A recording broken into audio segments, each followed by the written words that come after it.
Hello दोस्तों, आज हमारी एक नई वीडियो है और नई वीडियो का हमारा टॉपिक है उत्तर समुद्री मार्ग और भारत या इंटरनेशनल रिलेशन का टॉपिक है। जानते चर्चा में क्यों है। हाल ही के वर्षों में नॉर्थन सी रूट के माध्यम से भारत के समुद्री माल परिवहन में वृद्धि देखने को मिली है। इसके प्रमुख बिंदु निम्नलिखित हैं। वर्ष 2023 के पहले 7 महीनों में भारत को उत्तर समुद्री मार्ग के आरंभिक बिंदु पर अवस्थित मरमंस्क बंदरगाह द्वारा संचालित 8 मिलियन टन कार्गो में से 35% हिस्सा प्राप्त हुआ। मरमंस्क बंदरगाह रूस की राजधानी मॉस्को से लगभग 2000 किलोमीटर उत्तर पश्चिम में अवस्थित है। ये इसकी अवस्थिति है भौगोलिक। क्या है उत्तर समुद्री मार्ग। एनसीआर यूरोप और एशिया प्रशांत क्षेत्र के देशों के बीच माल परिवहन के लिए सबसे छोटा शिपिंग मार्ग है। यूरोप और एशिया के देशों के बीच माल का परिवहन करने के लिए सबसे छोटा शिपिंग मार्ग है।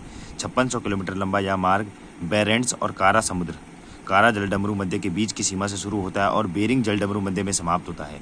सितंबर 2011 में आर्कटिक इंस्टीट्यूट द्वारा प्रकाशित एक पेपर में कहा गया है कि सैद्धांतिक रूप से स्वेज या पनामा के माध्यम से वर्तमान में उपयोग की जाने वाली शिपिंग लेन की तुलना में एनसीआर के साथ इस दूरी को 50% तक कम किया जा सकता है। भारत के लिए उत्तर समुद्री मार्ग का क्या महत्व है। इस क्षेत्र में पृथ्वी पर शेष बचे हाइड्रोकार्बन के सबसे बड़े संभावित भंडार शामिल हैं। एक अनुमान के अनुसार इस क्षेत्र में तेल और गैस की मात्रा मौजूदा वैश्विक भंडार का 40% से भी अधिक हो सकता है। यहाँ कोयला, जस्ता और चांदी के महत्वपूर्ण भंडार भी हो सकते हैं। ऐसे में आर्कटिक संभावित रूप से भारत की ऊर्जा सुरक्षा और ज़रूरतों को पूरा करने के लिए खनिजों की कमी को संबोधित कर सकता है। हालांकि सरकार की 2022 की आर्कटिक नीति में उल्लेख किया गया कि क्षेत्र के आर्थिक विकास के लिए भारत का दृष्टिकोण संयुक्त राष्ट्र सतत विकास लक्ष्यों द्वारा निर्देशित है। स्वेज नहर की क्या चुनौतियां हैं। वर्ष 1859 से स्वेज नहर मार्ग पश्चिम एशिया से यूरोप और उत्तरी अमेरिका तक अंतर्राष्ट्रीय व्यापार के लिए आम मार्ग रहा है। हालांकि इसमें प्राथमिक चोक पॉइंट हैं जो अवरुद्ध होने पर विश्व व्यापार को बाधित कर सकते हैं। इनमें से एक बाब अल मंडेब जलडमरू मध्य के आसपास वर्ष 2005 के बाद से जहाज़ों पर कई समुद्री डाकुओं के हमलों में वृद्धि देखी गई है। वर्ष 2015 से 18 तक अंतर्राष्ट्रीय गठबंधन वालों ने लाल सागर में करीब 90 नौसैनिक खदानों को निष्क्रिय किया है। भारत की एनसीआर भागीदारी के लिए प्रमुख कारक। पिछले कुछ वर्षों में एनसीआर के माध्यम से कार्गो यातायात में लगातार वृद्धि देखी गई है। हाल के वर्षों में भारत द्वारा रूस से कच्चे तेल और कोयले के आयात से तेजी से वृद्धि हुई है। भारतीय अर्थव्यवस्था के लिए ऊर्जा संसाधनों की रिकॉर्ड आपूर्ति हेतु यह एक प्रकार का विश्वसनीय और सुरक्षित परिवहन मार्ग की संभावना बन सकता है। इसके अतिरिक्त भारत की भौगोलिक स्थिति और समुद्री परिवहन पर भारतीय अर्थव्यवस्था की निर्भरता के कारण भी एनसीआर का महत्व बढ़ गया है। चेन्नई व्लादिवोस्तोक समुद्री गलियारा परियोजना को एनसीआर के माध्यम से एक अन्य संगठित अंतर्राष्ट्रीय कंटेनर पारगमन के साथ जोड़ने का विचार किया जा रहा है।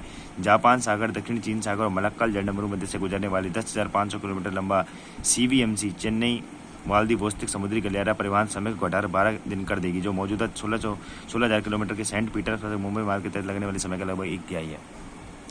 एनसीआर के विकास में रूस की भूमिका। आर्कटिक की बर्फीली प्रकृति के कारण एनसीआर के साथ सुरक्षित नेविगेशन व बर्फ हटाने में रूस की महत्वपूर्ण भूमिका होती है, क्योंकि रूस विश्व का एकमात्र देश है जो परमाणु संचालित आइस ब्रेकर बेड़े का संचालन करता है। ठीक है। इस क्षेत्र में परिवहन के संचालन व मानवीय सहायता के संदर्भ में रूस का अनुभव इसमें महत्वपूर्ण है। मार्च 2023 में एक रूसी प्रतिनिधि मंडल ने एनसीआर विकास पर नई दिल्ली और मुंबई में भारतीय व्यापार समुदाय के साथ बैठकें की। इस प्रतिनिधि मंडल ने एनसीआर मार्ग के वर्ष भर संचालन के लिए प्रमुख घटकों की उपलब्धता प्रदान करने की प्रतिबद्धता व्यक्त की। एनसीआर की क्या क्या चुनौतियां हैं। चीन की सक्रियता है। अप्रैल 2019 को बीजिंग में आयोजित अंतर्राष्ट्रीय सहयोग के एक लिए दूसरे बेल्ट एंड रोड फोरम के दौरान रूस के राष्ट्रपति ने पूर्वी एशिया को यूरोप से जोड़ने वाला एक वैश्विक और प्रतिस्पर्धी मार्ग बनाने के लिए चीन के सिल्क रोड के साथ एनसीआर को जोड़ने पर विचार करने पर जोर दिया। एनसीआर पर समुद्री यातायात को बढ़ने के लिए इस क्षेत्र में बड़े पैमाने पर बर्फ का पिघलना आवश्यक है। हालांकि इस संवेदनशील क्षेत्र में मानवीय गतिविधि में वृद्धि से समुद्री जलस्तर में वृद्धि का खतरा भी बढ़ जाएगा। आगे की राह। आर्कटिक क्षेत्र और एनसीआर में भारत की बढ़ती भागीदारी आर्थिक सुरक्षा, पर्यावरण स्थिरता और व्यापार दक्षता में इसके रणनीतिक हितों को रेखांकित करती है। एनसीआर एशिया और यूरोप के बीच व्यापारिक संबंधों को मजबूत करने में महत्वपूर्ण भूमिका निभा सकता है। हालांकि इसके विकास के दौरान पर्यावरण से जुड़े अंतर्राष्ट्रीय मानकों का पालन किया जाना भी आवश्यक है। इस प्रकार से हमने ये उत्तर समुद्री मार्ग और भारत के बारे में पढ़ा। अगर वीडियो अच्छी लगी तो वीडियो को लाइक, शेयर और सब्सक्राइब जरूर कीजिए। हमारे साथ बने रहिए। तब तक के लिए धन्यवाद।